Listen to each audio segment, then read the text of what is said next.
ازاي تبني ويب سايت احترافي باستخدام واحد من اقوى المودلز الموجوده حاليا وهو كلاود سونيت بطريقه مجانيه بالكامل. بس هنستخدم شات جي بي تي علشان يكتب لنا فكره الموقع بتاعك ويديك برومت احترافي. انا طلبت منه ان هو يديني برومت للاندنج بيج لكورس فيديو اديتنج بستايل الابل يو اي. بعدها هاخد البرومت ده كوبي من هنا واروح على الابليكيشن اللي بتسطبها عندك على الكمبيوتر. بص، في عندك جيميناي 3 برو هاي ده فور فري، وعندك كلاود سونيت 4.5 وال 4.5 سينكينج والكلاود اوبس 4.5، كل دول فور فري. والجي بي تي او اس اس ال 120 بليون.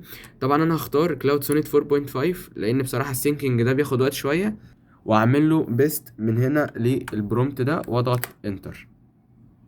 طيب هو دلوقتي خلص عمل لنا HTML وجافا سكريبت وستايل.css، عمل لنا حاجات كتيرة جدا حرفيا في وقت قليل جدا. ودي النتيجة اللي هو طلعها. بصوا، ده لاندنج بيج قوية جدا، حرفيا تاخد وقت طويل جدا من اي كودر بيعمل ويب سايت. تمام، في اقل من 5 دقايق حرفيا انا عملت موقع زي ده.